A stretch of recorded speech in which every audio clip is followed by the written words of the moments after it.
The moment I got arrested for gunning down that CEO, I called out to every reporter and media outlet in the world. I will give $100 million to whoever gets me out of here.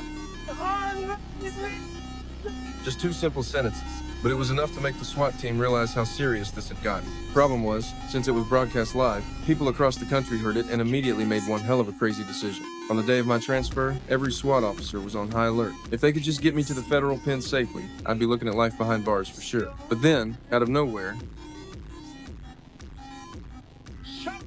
as the plane started losing control, I couldn't help but crack a smile I hadn't worn in ages. The pilot said we could still fly on one engine, but then suddenly the second engine got blown to hell, and the pilot could do nothing but wait for the end.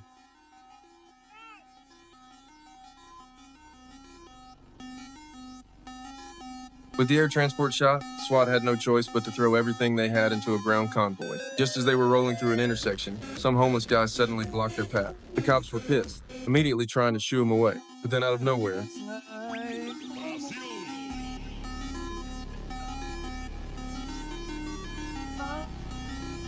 a semi-truck came barreling through and scattered their whole formation. And inside that truck, a whole crew of heavily armed guys.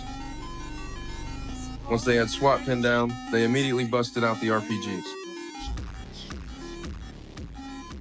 In under 2 minutes, these attackers, completely bloodthirsty by now, turned the whole street into a war zone. The police had no choice but to go toe-to-toe with them in an all-out firefight. But with that kind of money on the line, the attackers didn't flinch. Eventually, through sheer determination, they fought their way to the prisoner transport holding me. But here's what they never saw coming. The me in that van was just a dummy. Turned out the cops had pulled a bait and switch. The real me was being secretly transported through a tunnel right beneath them. During the transfer, I asked my SWAT escort what they fooled in a month.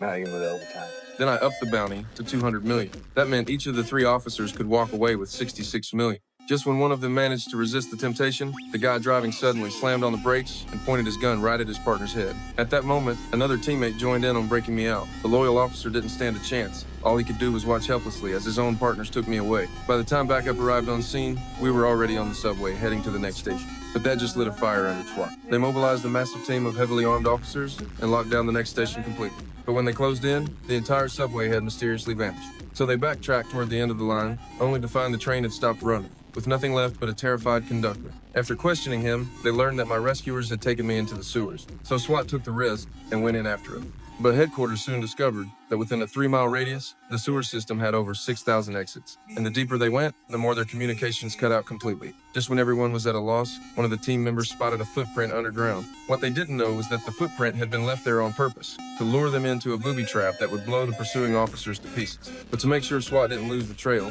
my rescuers even tossed a smoke grenade to bait them in. When the officers spotted the smoke, they charged right toward it without hesitation. What's going on?